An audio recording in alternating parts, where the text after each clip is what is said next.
Episode 244। उसने car को lock कर दिया।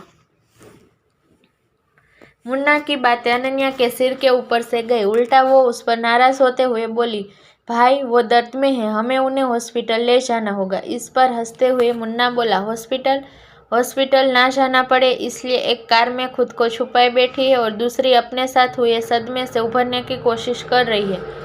इसके बाद भी तुझे लगता है यह दोनों हॉस्पिटल जाएगी? आप ये क्या बोल रहे हैं? क्या हुआ है इनके साथ? इन्हें बस कुछ चोटें आई है। कहते हुए अनन्या ने दयनीय होकर पायल को देखा। उसे बस पायल के जख्म दिख रहे थे, लेकिन मुन्ना उन जख्मों के पीछे की असली वजह को भी देख सकता था। जल्द ही वहां डेनियल आ गया। पायल को देखते हुए उसने मुन्ना से पूछा, यह यहाँ कैसे? इस पर मुन्ना ने शॉर्ट में उसे सारी बात बता दी और आगे कहा, एक कार में बैठी है, बाहर आने को तैयार नहीं है। डेनियल ने अपना सिर हिलाया और बोला, मुझे अपनी कार की चाबी दे दो और अनन्या को लेकर यहाँ से जा, मैं दोनों को सिंघानिया पैलेस ले जाऊंगा। तो मुन्ना बोला, कार की चाबी कार में लगी है। उसने साफ झूठ बोला। फिर वंश और अयान को अपने साथ चलने को कहा। चारों उस कार में जाकर बैठ गए जिससे डेनियल आया था। इधर मुन्ना ने डेनियल की कार स्टार्ट की, वहीं डेनियल ने मुन्ना की कार का डोर खोलना चाहा, मगर कार लॉक थी। उसने कार के अंदर जाकर देखा तो चाबी अंदर नहीं थी। डेनियल की भौहें तन गई। उसने मुन्ना से कहा, मुन्ना चाबी कहाँ है? इस पर मुन्ना ने टेढ़ी स्माइल करते हुए चाबी को डेनियल को दिखाते हुए कहा, अब यह तो मेरे साथ जाएगी। इतना कहकर वो कार लेकर वहां से चला गया और डेनियल उसे जाता देख दांत पीसकर रह गया। सड़क पर अब कुछ गाड़ियां दिखाई देने लगी थी। डेनियल ने अपने साथ आए लोगों को पायल को दूसरी कार में बिठाने को कहा। निया भी अब तक समझ चुकी थी।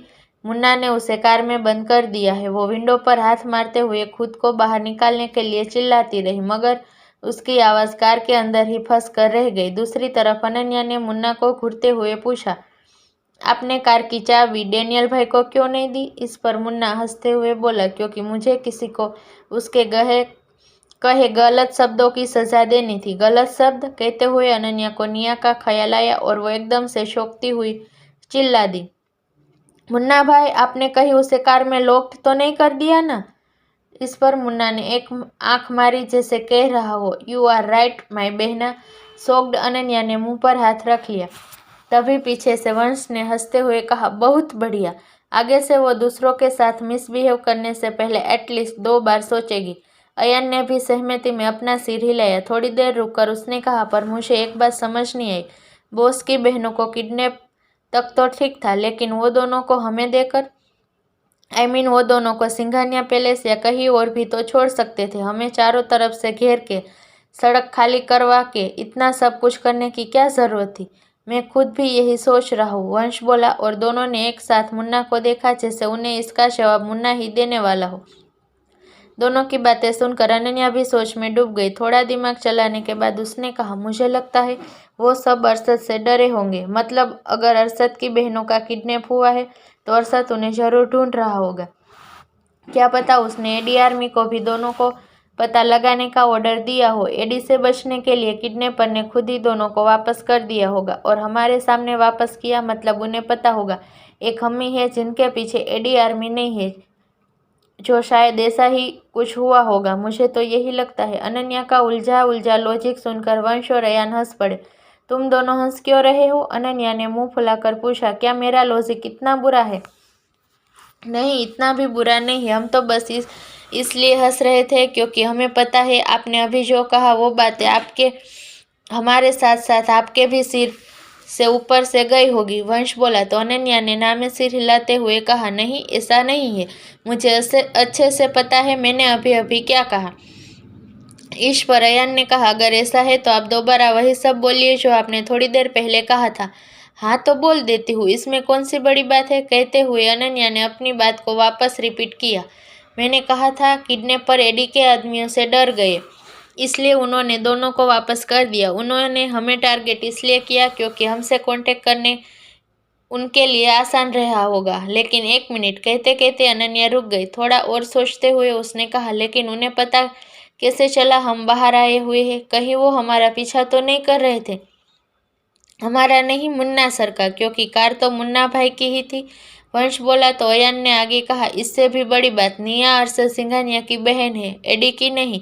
इस लॉजिक से देखा जाए तो अनन्या दी, आपका लॉजिक तो फेल हो गया।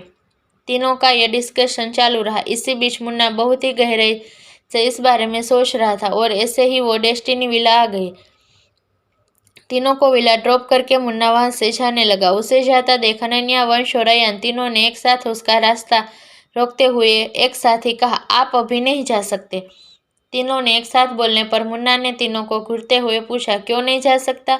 तीनों ने एक दूसरे को देखते हुए आंखों ही आंखों में कोई बहाना बनाने का इशारा किया। यह देख मुन्ना अपनी आंखें चढ़ाते हुए बोला, तीनों क्या खिचड़ी पका रहे हो? तो अनन्या खिसियानी हंसी हंसते हुए बोली, खिचड़ी नहीं, कुछ और पकाने की सोच रहे। आप ही बता दीजिए, आप क्या खाना पसंद करेंगे? मुझे भूख नहीं है, तुम तीनों भी खाकर सो जाना। बॉस और बाकी सबके आने का इंतजार मत करना, मुझे नहीं लगता आज रात कोई वापस आएगा। तीनों को गुड नाइट कहकर मुन्ना कार में बैठ गया। यह देख अनन्या दोनों को कोनी मारते हुए बोली, खड़े क्या हो दोनों, कुछ सोचो, हमें मुन्ना भाई को रोकना होगा। लेकिन हम कैसे उन्हें रोके? देखा नहीं आपने अभी वो कितने ज्यादा सीरियस है? अयान की बात से सहमत होकर वंश ने कहा, भाई सही कहा तूने, मुझ में तो जरा भी हिम्मत नहीं है उन्हें रोकने की। वापस आते वक्त भी वो पूरे टाइम बर्फ से ठंडे थे, क्या पता उनके दिमाग में इस वक्त क्या चल रहा है।